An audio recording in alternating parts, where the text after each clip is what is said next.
We're in the Pace Aero Class A RV. I'm going to go over all of the driver's controls here at the dashboard. So first of all, over here at the left side, we've got a control for the power mirrors, also a switch for heated mirrors.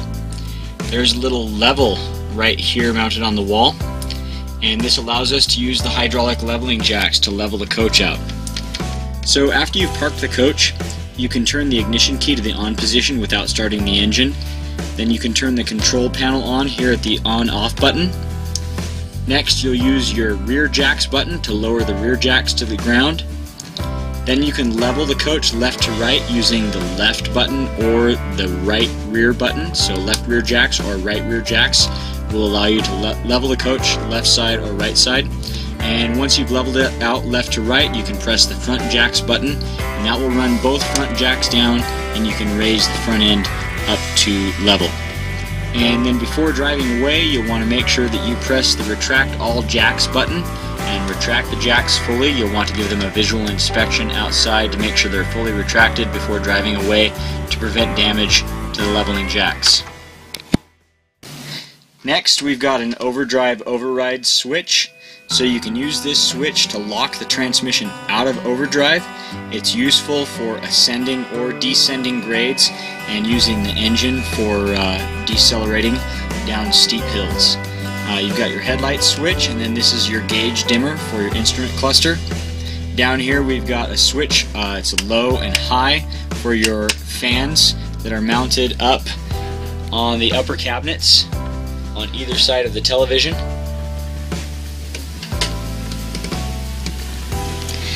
This switch right here is a battery boost switch. It's a momentary switch, so as long as I'm pressing and holding that switch, it's going to tie the engine battery system to the coach battery system. They are separate battery systems, and while I hold this switch, it ties them together like a set of jumper cables in the event that I run one or the other system too low to either start the main engine or the generator. This switch here simply flashes the headlights. We have on the main stock here are turn signals, brights, and wipers, just like a regular car. And then over here on the right side, we've got our dashboard HVAC. This will control the air conditioning or heat at the dashboard and only while the engine is running. Down here we've got a generator start button, so we can press and hold this button in the down or on position until the generator starts. Once the generator starts, you'll see that this on light is backlit and it indicates that the generator is running. That's helpful if you're driving the coach and trying to start the generator. Since you can't hear it while you're driving, you can see that when that light comes on, it's indicating that the generator is running. The generator runs off of the gasoline that's in the main fuel tank and only starts and runs if you have more than a quarter tank remaining. We recommend that you run your generator for at least 2 hours a day if you're dry camping and don't have shore power hookups. This will allow the generator to maintain your batteries by charging them up, and with full batteries your appliances will operate properly, especially your refrigerator and your furnace.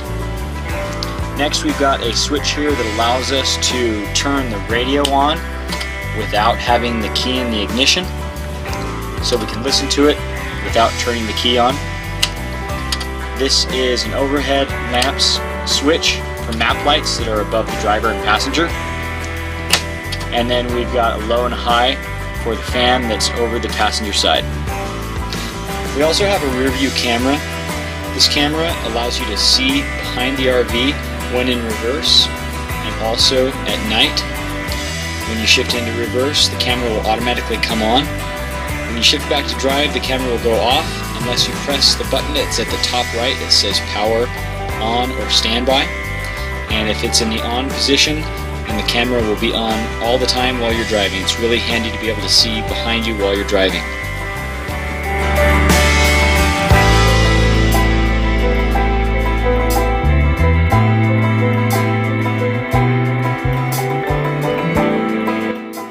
TVs in this RV require that you're either plugged into shore power or running your generator.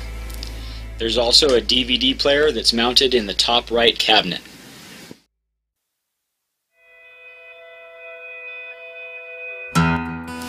Above the passenger seat is a control panel for the power electric shade awning. To extend the awning, turn this power button to the on position, and you can press extend or retract to deploy or to retract the awning. After you've retracted the awning, make sure that this power switch is in the off position. Do not leave it in the wind smart position. Otherwise, the awning may accidentally deploy while you're driving.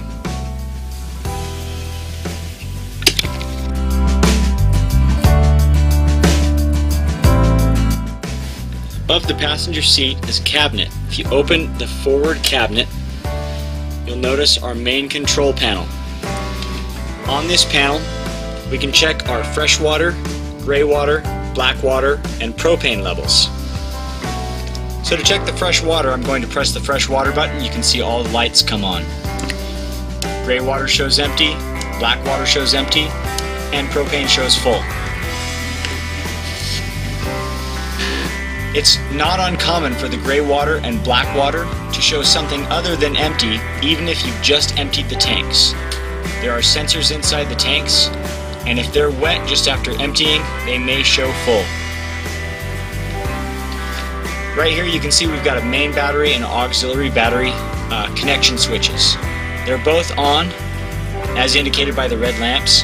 You want to just leave those on. The only reason to turn those off is for long-term storage. We also have front room and rear room slide-out switches to retract or extend the front room, or retract or extend the rear room. In order to do so, you have to have the ignition key in the on position.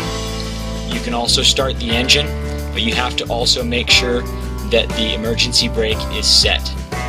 Then you can hold the in or out button to retract or extend the slide outs fully. Next, we've got a water pump switch. We can turn that water pump on. You'll notice that the light indicates that the water pump is activated. That will provide pressurized water at every sink, toilet, and water outlet inside the RV, including the shower. If you're hooked up to a hose, you don't need to have your water pump on. We also have a water heater switch. We can turn the water heater on. You'll see the fault lamp come on. When that goes out, the water heater will light, and it takes about 30 to 40 minutes before you'll have hot water ready.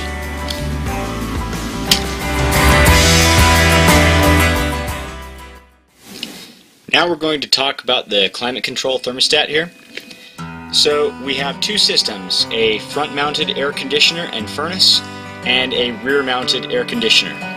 To operate the air conditioners, you first have to either be running your generator or have the RV plugged into 30 or 50 amp shore power. So to turn on the front air conditioner, just take this switch, which is currently on off, and slide it down here to low cool, high cool, or auto cool. In the auto cool position, you can set your thermostat and the air conditioner will operate thermostatically. Otherwise, to operate your heater, take this switch, slide it up to heat, and then set your temperature for your heater. The heater will operate off of propane and batteries. If you're dry camping and you don't have a shore power hookup, you want to make sure that your batteries are fully charged before going to bed so you'll have heat all night. If your batteries get low or your propane gets low, the heater will blow cold air until the batteries are completely dead.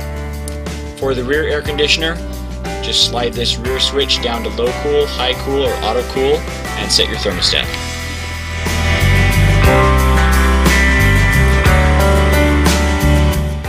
At the end of the kitchen cabinet here, we've got a couple of switches. You can see right now this switch is set to microwave, and so is this one. That way when we're running the generator or plugged into shore power, the microwave will operate. We can also select to run the washer dryer, but we can't run the washer dryer and the microwave at the same time. You'll notice on this switch setup it says microwave or water heater. So this has an electric water heater on board, and if you have this switch set to water heater, then the electric water heater will be operating to heat the water. But again, you can't operate the microwave and water heater at the same time.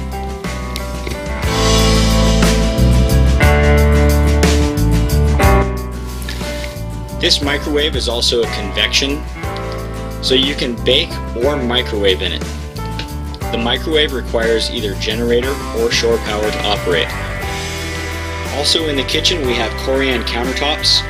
We ask that you please use a cutting board instead of the Corian if you're going to cut meats or produce. To turn the refrigerator on, you've got a power button right here. It says on or off. The fridge is currently on and the auto mode is selected.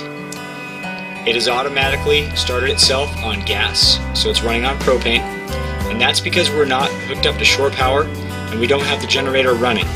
But if we do plug the RV into shore power or start the generator, the refrigerator will automatically select the AC power mode. If you see this check lamp come on, it means that the fridge has tried to light on propane but has been unsuccessful. It's either because the batteries are too low or because the propane is low.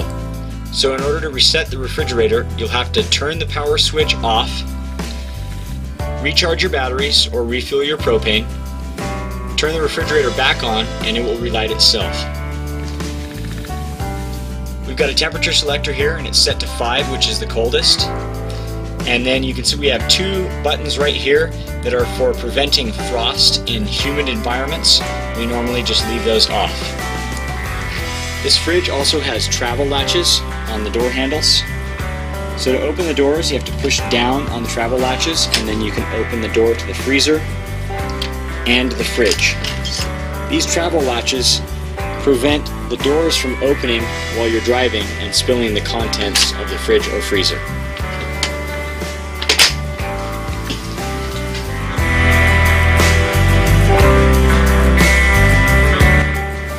To convert the dinette into a bed, you'll first need to remove the table. So you can retract this table leg and then remove the wall side of the table from the bracket that's on the wall. Just set the table aside for now. Next, you'll remove the bottom cushions and back cushions from both sides of the booths. Underneath the bottom cushions are little wood slats. You can just remove those, set them on the floor down here, and then you'll grab your table again. Put that right down here on these cleats where you remove the slats on both sides. And that'll form a bridge where the table will sit. Next, you can take your bottom cushions, put them on top of the table and slide them to the center, and then your back cushions go on either side of that to form the bed area.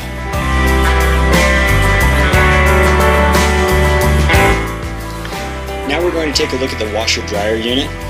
It's made by Splendide. It's a European unit that washes and dries your clothes in one cabinet. To operate this unit, you need to first have a power source, either by running your generator or having the RV plugged into shore power. At the top left, we've got a detergent drawer, and then all of your controls are on the face of the unit. When you're running a cycle, the main door will be locked, and so you will not be able to open the door.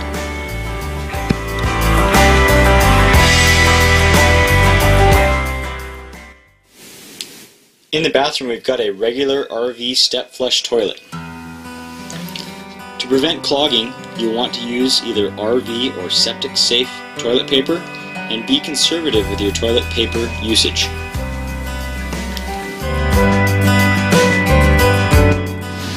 The propane tank is mounted just behind the right front wheel. When you take it in to have it refueled, they will turn off this main valve. You want to make sure that you reopen it so that your propane powered appliances will operate after refueling. There's also a tank mounted gauge. You can see that right now it's showing full.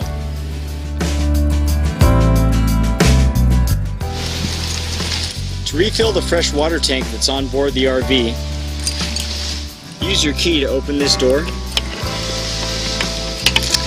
Inside the door is a small cap. You can remove the cap, put a fresh water hose inside this hole and turn it on. It's just a gravity fill, so when the tank is full, the fresh water will splash out of the tank, and at that point you know that the tank is full. The tank will be full when you pick up the RV.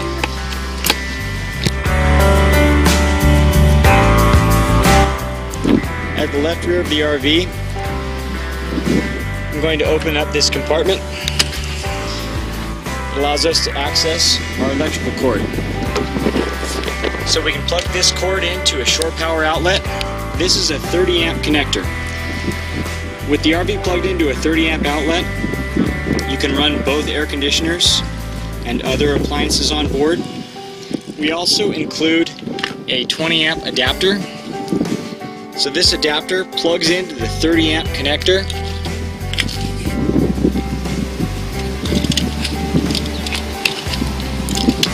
And it has a 20 amp connector on the other end. This plugs into a regular household outlet or household extension cord. This won't allow us to run any air conditioners, but it will keep the batteries charged and the fridge cold.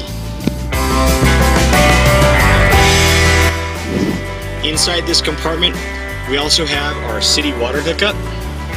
So you can remove this cover, hook up your hose to this inlet, and there is a freshwater hose on board the RV. When you provide pressurized water to this inlet, it will pressurize all the lines on board the RV, so you have water at every outlet, but it will not refill your freshwater tank.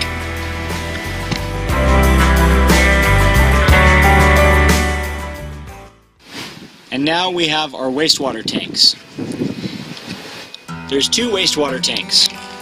A black water tank, which is for your toilet, and this is the black water valve to release the toilet water. We also have a gray water valve. The gray water is for your soapy sink and shower water. You don't want to pull on the valves to open them until you've hooked up your sewer hose. There's a sewer hose stowed in the compartment right below the valves, and there's a quick disconnect cap right here at the bottom of the pipe below the valves. So to hook up the sewer hose, you want to first remove this cap. You just turn it counterclockwise to remove the cap, and then on the floor there's a removable panel. You can remove the panel by threading it counterclockwise, and then you can pass the hose through the floor and connect the hose to this pipe in place of the quick disconnect cap. Just turn the hose clockwise to lock the pipe to the hose. After you've hooked up the hose to the dump facility receptacle, you can then open your valves. First, you want to open your black water valve. Just grab the valve and pull it straight out. It will stay out and it will empty the contents of the black water tank. Once those contents have been emptied, you can open your gray water valve. That's your soapy sink and shower water, and you want to do that one second because it rinses out the hose and makes it a whole lot nicer to put away. What you don't want to do if you're parked at an RV park is leave your valves open. If you do, you run the risk of accidentally clogging the system or experiencing sewer odors from the sewer system. So keep your valves closed until you're ready to empty your tanks.